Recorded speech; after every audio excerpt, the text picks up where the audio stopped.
Hello guys, how are you? Barthun here.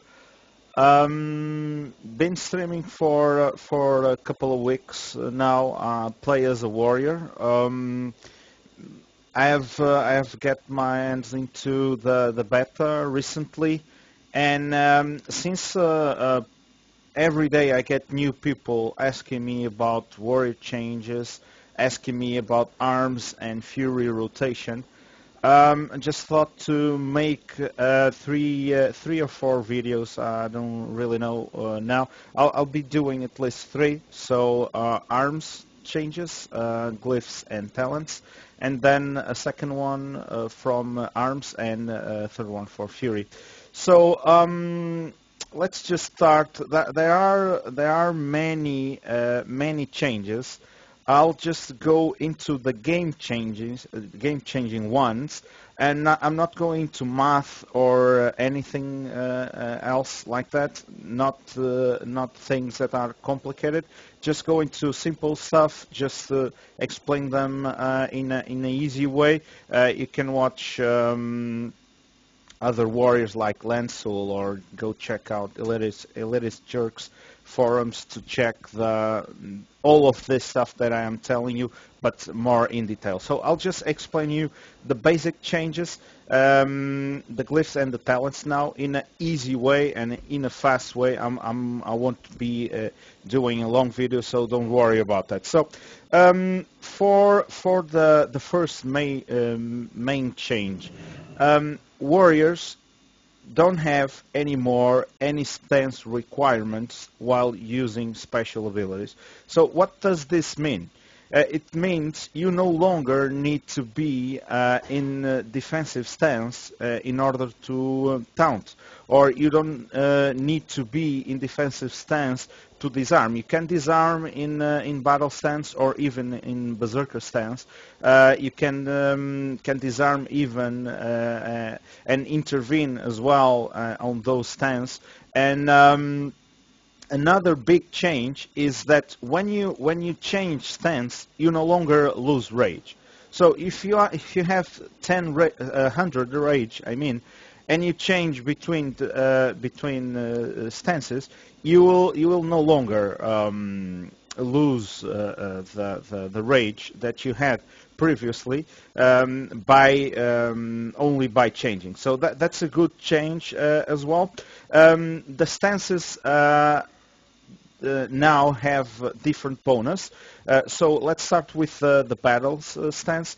It's an aggressive combat stance, increases damage done by 10%. So basically the battle stance now just increases 10% of all your special abilities. So it's great for single target, and you will be, if you are a damage dealer warrior, you will be mostly on battle stance. So defensive stance, it's to tanking, and and your damage is decreased, so it's the same thing. And on berserker stance, another big change.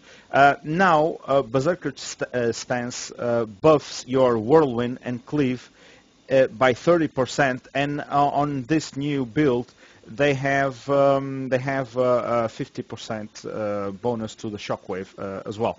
So this will be mainly for fury, I guess, the sense that you will be whirlwinding and cleaving. So it's 30% buff to your whirlwind and cleave, and 50% to your shockwave.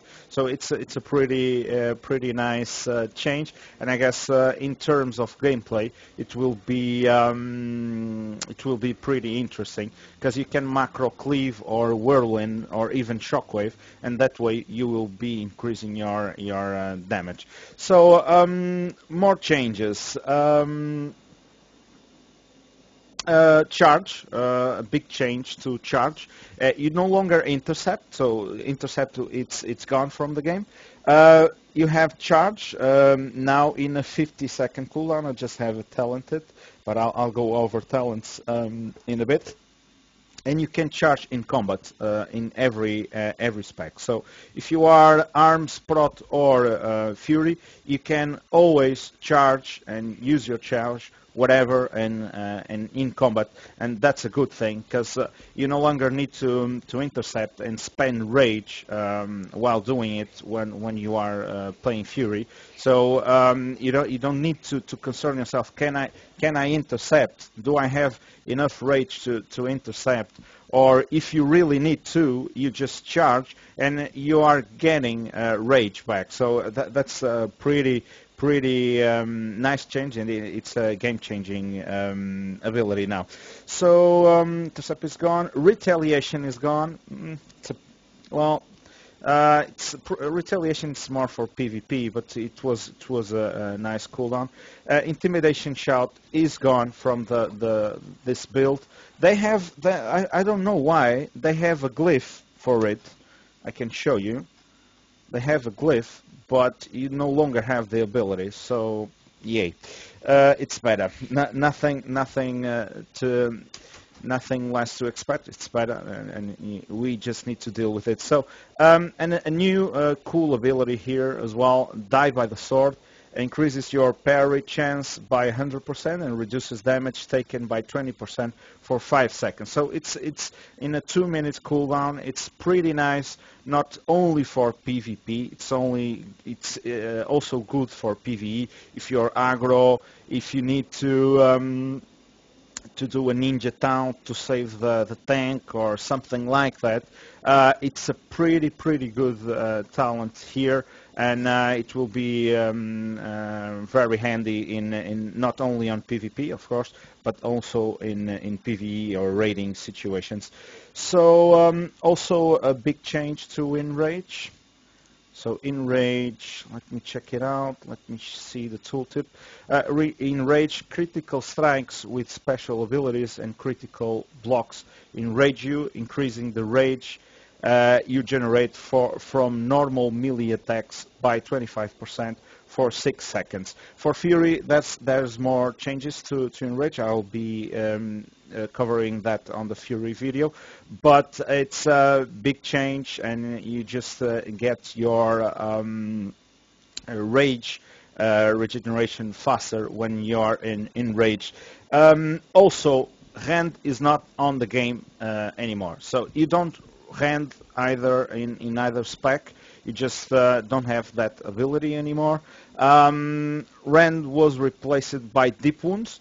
Every time, and Deep Wounds, let us read the tooltip. Your Mortal Strike, Bloodthirst, and Devastate cause the target to bleed for that damage over 50 seconds. So the thing is, it's a big change, not only to arms, but it's a big change also to Fury and to Fury and to protection on when regarding damage. So yeah, even Fury will have the Deep Wounds, and it will be game changing as well to arms because of Blood and Thunder and the Taste for Blood procs. But I will cover that in the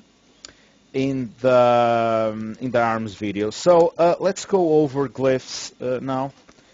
I won't talk about the glyphs that changes visual things. I don't really care about those. I'll just talk and commentate a bit on the glyphs that are game changing. So Blitz, you charge stuns an additional 2 nearby targets. So it was like the talent. Let me see more. Bloodthirst increases healing of Bloodthirst by 100%.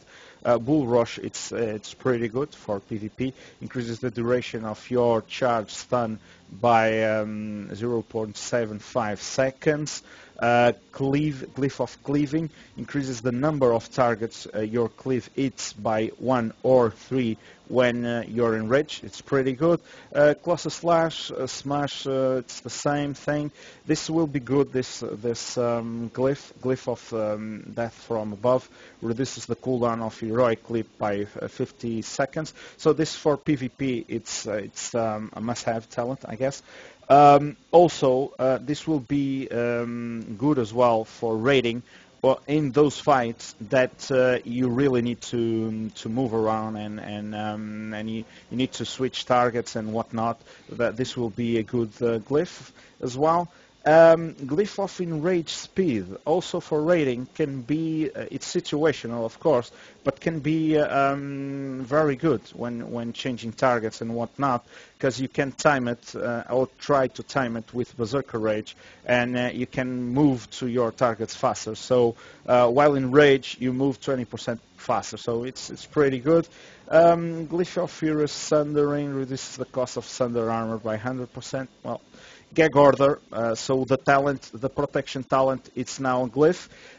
Your pummel, heroic throw, and stormbolt abilities also silence the target for 3 seconds. I always use this talent. Now it's a glyph, so I use this for PvP. Pretty nice. Glyph of Armstring, when you spend rage to apply Armstring, the rage cost of your next Armstring is reduced by 100%. Every repercussions while your shield block is active, your shield slam hits for an additional 50%, so prot only. Glyph of I don't know how to say it. Host voice reduces the cooldown of enrage regeneration of your battle and commanding shout by 50%. This can be pretty handy for Fury, I guess. Not so much for arms, because in arms you are not, at least I am not having that much trouble with rage, but for Fury this will be maybe this will be a nice way to use a global cooldown, a free global cooldown that you have, and you don't have anything else to do. Maybe it will be useful if the rage that you are getting from your normal rotation isn't enough, and then you can use this to close the gaps. So hold the line, protection only, not going there. Increases Glyph of long charge, increases the range of charge ability by 5 yards. It's the same deal. Glyph of Mortal Strike for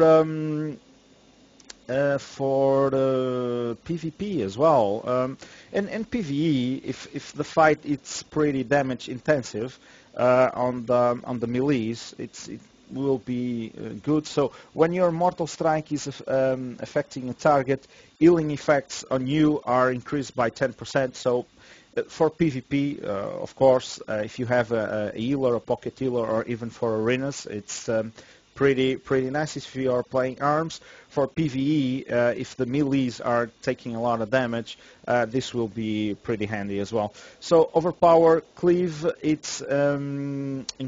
cleave it increases the damage of your next overpower by 10%. Situational. Raging blow, situational again. So your raging blow increases the damage of your next whirlwind by 10%. So situational. Recklessness, pretty good for PvP. Recklessness no longer increases damage taken. This is pretty powerful, but I guess this should be a minor glyph.